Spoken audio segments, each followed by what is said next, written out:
অনামিকাৰ পৰা আৰম্ভ হোৱা জুবিনৰ সুৰীয়া যাত্ৰা ছিংগাপুৰত স্তব্ধ। সকলোকে এৰি অজান মুলুকলৈ গলগৈ হাৰ্টথ্ৰব জুবিন গাৰ্গ। শুকুৰবাৰে হঠাতে আহিল কোনেও আশা নকৰা এটা খবৰ।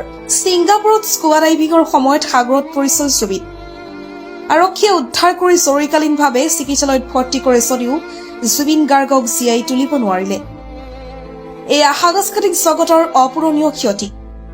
অনামিকাৰ পৰা আৰম্ভ হৈ ছিংগাপুৰত জীৱন যাত্ৰা সমাপ্তি জুবিনৰ। অনামিকাৰ পৰা আৰম্ভ হোৱা জুবিনৰ সুৰীয়া যাত্ৰা ছিংগাপুৰত অন্ত পৰে।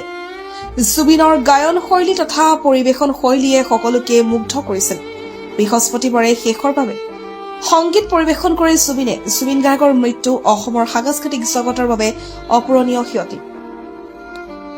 বিশ্ববিশ্ৰুত শিল্পীগৰাকীৰ মৃত্যুত অজস্ৰ গুণমুগ্ধই শোকত ভাঙি পৰিছে। নৰ্থ ইষ্ট ফেষ্টিভেলত অংশ লবলৈ ছিংগাপুৰলৈ দুদিন পূৰ্বে গৈছিল জুবিন গাৰ্গ। 1992 চনত জুবিনৰ প্ৰথমটো এলবাম অনামিকা মুক্তি পায়। ইয়াৰ লগে লগে জুবিন পেছাদাৰী সংগীত জগতখনত জড়িত হৈ পৰে। জুবিনে ঢোল, দোতাৰা, মেণ্ডলিনৰ দৰে বাদ্যযন্ত্ৰ বজোৱাৰ উপৰিও এজন কৃতি কিবৰ্ড প্লেয়াৰ। বঙালী চিনেমা পুথু তুমিৰ কাৰণে জুবিনে 2005 চনত শ্ৰেষ্ঠ সংগীত পৰিচালকৰ বঁটা লাভ কৰিছিল। হিন্দীৰ ইয়ালি গীতটোৰ বাবে জুবিনে 2007 চনত গ্ল'বেল ইণ্ডিয়ান ফিল্ম এৱাৰ্ড আৰু ষ্টাৰডাষ্ট এৱাৰ্ডত শ্ৰেষ্ঠ নেপথ্য কণ্ঠশিল্পী পুৰুষ বঁটা লাভ কৰিছিল। ইয়াৰ উপৰি ইকোজ অফ চাইলেন্স ইংৰাজী খাচী ছবিৰ বাবে শ্ৰেষ্ঠ সংগীত পৰিচালক হিচাপে ৰাষ্ট্ৰীয় বঁটা ৰজত কমল লাভ কৰিছিল। আধুনিক অসমীয়া সংগীতত নতুন মাত্ৰা প্ৰদান কৰাৰ বাবে 2014 চনত জুবিন গাৰ্গলৈ ৰেনেছা অসম বঁটা আগবঢ়োৱা হয়।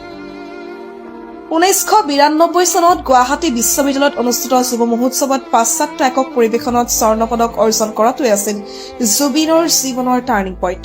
ইয়াতেই জুবিনে কণ্ঠশিল্পী ৰূপে জীৱনত প্ৰথমৰ বাবে সফলতা আৰু বিশ্বাসৰ সোৱাদ পায়।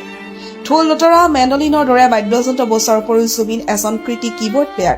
1992 চনত প্ৰথম এলবাম অনামিকা মুক্তি হোৱাৰ লগে লগে তেওঁ পেছাদাৰী সংগীত জগতত সোমাই পৰে।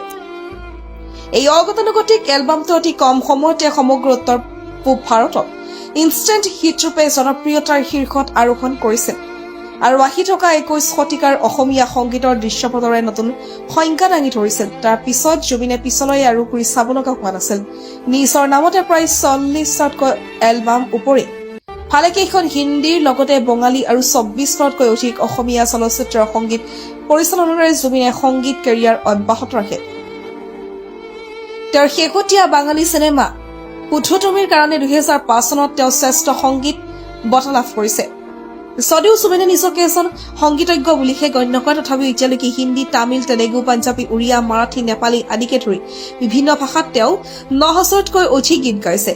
ফিছা, কাটে, মুদ্দা, ৰাইট, ৱান্টছ, গেংষ্টাৰ, পিয়াৰ কে ছাইড এফেক্ট ইত্যাদিৰ দৰে চলচ্চিত্ৰৰ হিন্দী জুবিনৰ সংগীত আৰু কণ্ঠৰ কৰ্মৰাজি নিদৰ্শন পোৱা যায়।